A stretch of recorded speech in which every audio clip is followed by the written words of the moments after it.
Hai Sobat Komunikan semuanya, apa kabar? Semoga semuanya tetap dalam keadaan yang sehat ya. Welcome back to my channel bersama saya Miss Heni.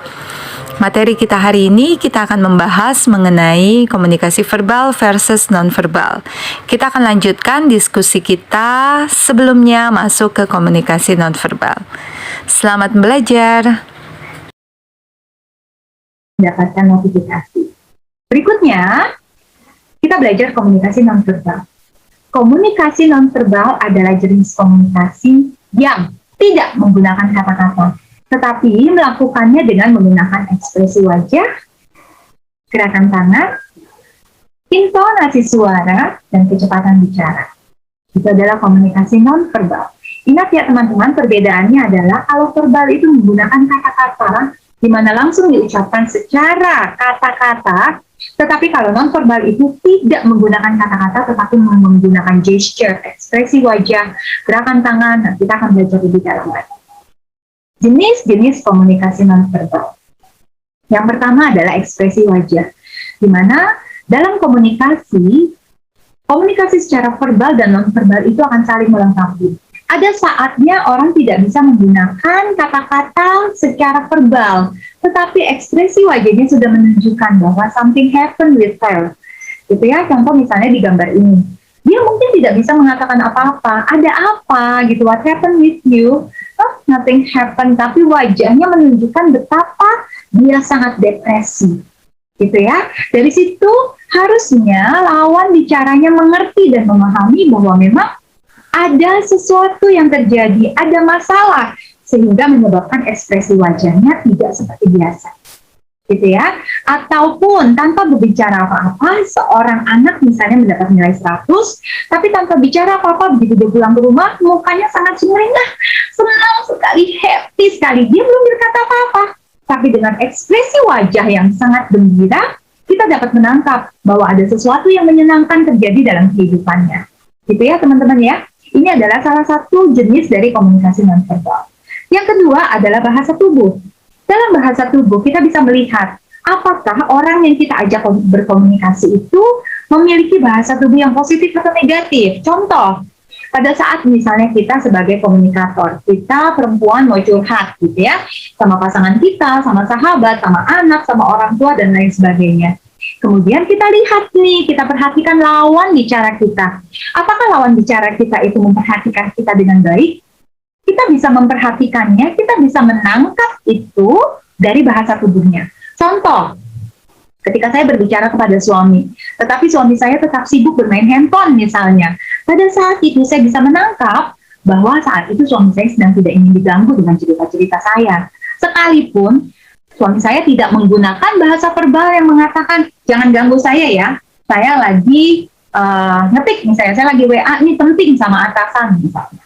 Dalam hal ini, saya bisa menangkap bahwa suami saya nggak mau diganggu. Gitu. Bahasa tubuh seseorang dapat mengucapkan sesuatu yang memang tidak bisa diucapkan dengan verbal. Kita sebagai komunikator ataupun kita sebagai komunikan, kita bisa menangkap bahasa tubuh melalui berbagai macam hal yang ada atau yang ditampilkan oleh lawan bicara kita. Biasanya bahasa tubuh itu akan mengungkapkan lebih banyak hal daripada yang diungkapkan melalui kata-kata. Silakan teman-teman perhatikan ya, ketika teman-teman berbicara dengan lawan bicara kalian, silakan kalian perhatikan juga bahasa tubuhnya. Apakah mereka menerima atau menyambut kita dengan baik? Apakah mereka juga bisa merespon apa yang kita ucapkan dengan baik? Ataukah mereka memiliki bahasa tubuh yang malas untuk mendengar apa yang kita katakan? Ya, silakan coba mulai saat ini teman-teman perhatikan bagaimana bahasa tubuh dari lawan bicara kamu. Ya, berikutnya ada sentuhan. Sentuhan adalah salah satu jenis komunikasi nonverbal. Ada saatnya ketika seorang perempuan itu sudah depresi misalnya, dia tidak membutuhkan kata-kata. Dia tidak membutuhkan nasihat, dia tidak membutuhkan hal-hal yang lain kecuali sentuhan. Melalui sentuhan itu, perempuan mungkin ya, dalam hal ini misalnya kita ambil contoh yang ada di gambar, dia akan merasakan bahwa adanya dukungan. Sekalipun suaminya atau sekalipun sahabatnya itu tidak mengatakan apa-apa, tidak mengatakan saya mendukung kamu, saya mengerti perasaanmu, no, dia tidak katakan itu. Tetapi melalui sentuhan, melalui pegangan tangan, melalui pelukan, dia akan merasakan bahwa ada komunikasi yang disampaikan melalui nonverbal. Paham ya teman-teman ya? Komunikasi nonverbal ini memiliki mengartikan banyak sekali proses-proses dalam komunikasi yang kita kenal sebelumnya. Ya, teman-teman, ada juga yang keempat adalah suara, yaitu di mana ada volume di sana, ada volume suara, ada emosi, dan lain sebagainya. Maksudnya apa? Ketika terjadi komunikasi nonverbal, teman-teman, ada yang terungkap atau tersirat sekalipun tidak secara ekspresif. Tapi ada yang tersirat, jadi ada makna di balik itu ketika seorang bicara. Contoh, teman-teman, pada saat seseorang mengatakan sesuatu dalam volume nada yang tinggi, kita mendengar kata-katanya sama, tetapi dengan volume yang tinggi kita bisa menangkap bahwa ada ekspresi emosi di sana, ada kemarahan di sana, ada depresi di sana, misalnya ya. Contoh, misalnya ketika ditanya, kamu makan apa? Terserah. Kata-kata terserah dengan volume nada yang datar menandakan ya sudah terserah mau makan apa. Berbeda dengan kata-kata terserah ketika ditanya, kamu mau makan apa? Terserah. Kata yang sama, tetapi ada emosi yang berbeda di balik itu. Kata-kata itu sama, terserah, tetapi ada emosi yang beda di balik itu.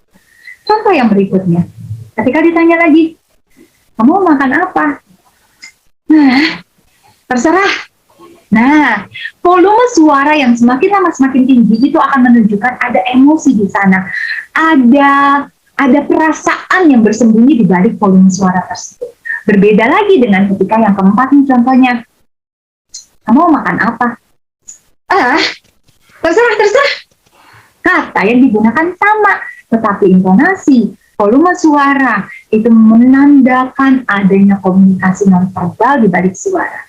Kata-kata yang sama, terserah, tetapi bisa mengungkapkan sekian banyaknya komunikasi nonverbal di balik itu. Ya, ketika yang pertama ditanya, kamu makan apa? Terserah. Kata-kata terserah itu disertai senyuman yang merupakan ekspresi wajah, itu menandakan okay, she is welcome, so whatever you want to eat, she will be fine. Gitu ya teman-teman ya. Tapi ketika masuk yang kedua, terserah, mungkin udah agak cuek di sana. Masuk yang ketiga, terserah, itu udah ada emosi kesel di sana. Apalagi masuk tahap yang keempat, terserah, gitu. Di sana ada depresi, yang ada komunikasi yang tidak diucapkan melalui komunikasi verbal. Nah, dalam komunikasi nonverbal ini, ketika komunikasi itu terjadi dua arah, maka kita sebagai lawan bicara, kita juga harus memperhatikan. Ya, kita harus memperhatikan karena banyak sekali rahasia, banyak sekali perasaan yang diungkapkan ketika komunikasi nonverbal itu terjadi.